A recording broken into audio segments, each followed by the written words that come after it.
Mr. Speaker, and I thank the Prime Minister for advance sight of his statement, but it is utterly reprehensible that he began it by accusing the previous government of isolationism.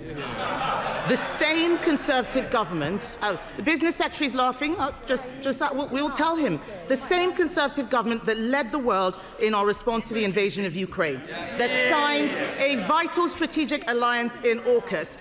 The Business Secretary is asking how many FTAs. We signed Britain's biggest post-Brexit trade deal, the CPTPP, bringing us closer to the 11 Indo-Pacific nations, including Japan. He asks, I know about that deal because I signed it myself.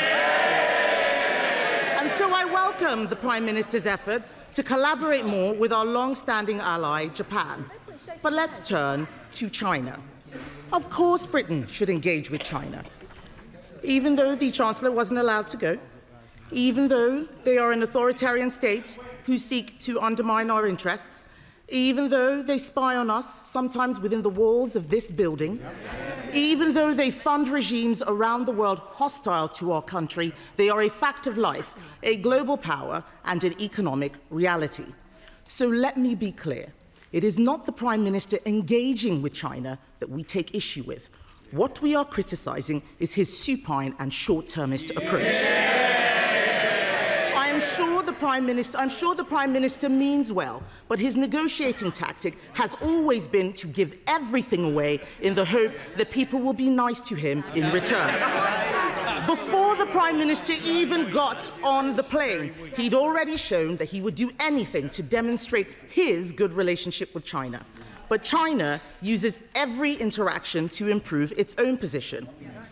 The Prime Minister looked like he enjoyed his trip. In fact, it looked like a dream come true for a man who was virtually a communist most of his life. But apart from the...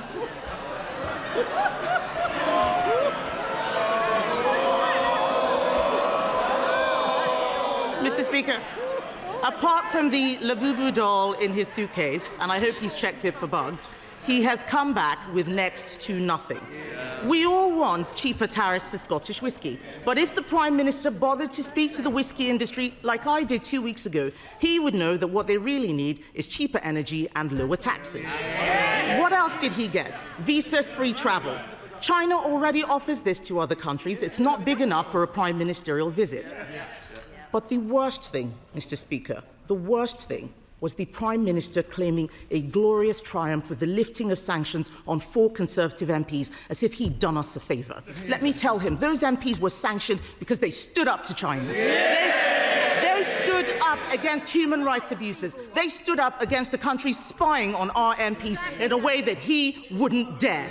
Those people don't want to go to China. The Chinese know that. They know that they are giving him something that costs absolutely nothing. Why can't the British Prime Minister see that? And I say to you, Mr. Speaker, and the whole House, like with the Chagos Islands, the Prime Minister has been played.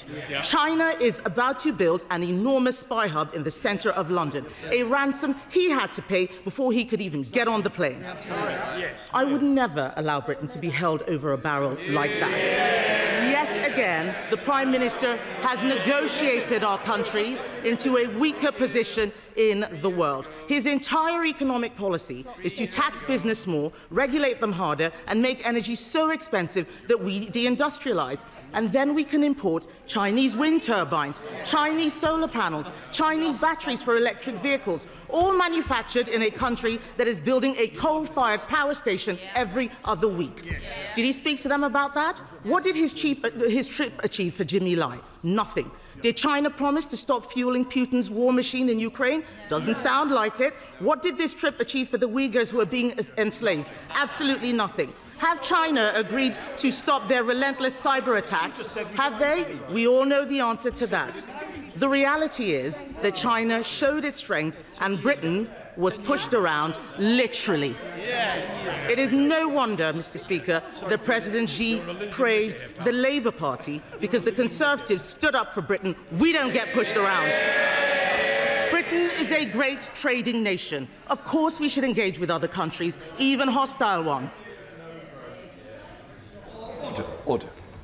Mr. Kyle, you said to me when you go into China how well you will behave, how you will all be a big Thank you. You're not showing it today. Kemi Badenoch. Mr. Speaker, I'm not worried about the business secretary. The entire business community thinks he's a joke and doesn't know what he's talking about. So, as I was saying, of course we should engage with other countries, even hostile ones, but we need to do so with our eyes open and from a position of strength. And that requires a Prime Minister and a government that puts our national interest first. Mr. Speaker, let me see if I understand her position. This is the Leader of the Opposition who said we should empty chair the most important NATO summit for years, who wouldn't turn up to the G7, who would rip up our valuable trade deals with the US, India and the EU. This is the Leader of the Opposition who characterised Greenland as a second-order issue, then undermined the government's position on sovereignty. And when it comes to China, her policy is to stick her head in the sand, unable to influence anything. In a volatile world, that is not policy, that's an abdication of responsibility. No wonder her front bench are leaving in droves. And Mr. Speaker, she talks of the embassy. China's had an embassy in the UK since 1877. It's currently spread across 7 sites. The Leader of the Opposition is so busy trying to hold her party together, she's clearly not read the letter the Security and Intelligence Services. But, Mr. Speaker, she claims great interest in the China embassy. She was offered an invite for a Privy Council briefing on the issue. What did she do? She chose not to attend. Mr. Speaker, that's a dereliction of duty. Even worse, what did she do? She sent in her place the member for Croydon South, the Shadow Home Secretary. That is a double dereliction of duty. Instead of taking up a Privy Council briefing, she took up a megaphone on the streets outside the embassy. I changed my party from a party of protest to a party of power. She's rapidly going in the opposite direction. And her reply this afternoon seems to be that we should engage with China, but not engage with China. That what we should do, instead of leader-to-leader discussions where we raise all the opportunities and the difficult issues, each and every one of them, instead of those leader-to-leader meetings, she'll get a bag of sand and put her head in it and influence absolutely nothing. They're so unserious about world affairs. Chair of the 41st Select Committee, Dame Emily Thornbury. Thank you very much, Mr. Speaker. I'd like to thank the Prime Minister for his statement, and I'm pleased to see that his trip went so well. This morning, I was in touch with the Scotch Whisky Association, who want me to convey their congratulations to the Prime Minister for securing reduced tariffs with China. But there is, of course, more work needed. A Prime Minister's job is never done. The biggest overseas market for whisky is, of course, the US, where the tariff is still too high. So can the Prime Minister confirm that this will not be the end of the support that he will give to the Scotch whisky industry and will continue to be an advocate for them? Yes, I can confirm that. We're continuing to work with the US and, of course, the India deal that we secured will have an impact on tariff for whisky as well.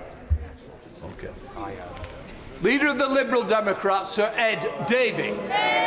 Thank you, Mr. Speaker, and with your indulgence, can I start by paying tribute to my friend Jim Wallace, one of the great Scottish Liberals, and offer our thoughts and prayers to his family and many friends. Jim devoted his life to public service, his Christian faith, and the cause of liberalism. But, Mr. Speaker, his judgment wasn't always impeccable, for it was Jim who gave me my first job in politics. As opposed to your last. We will miss him.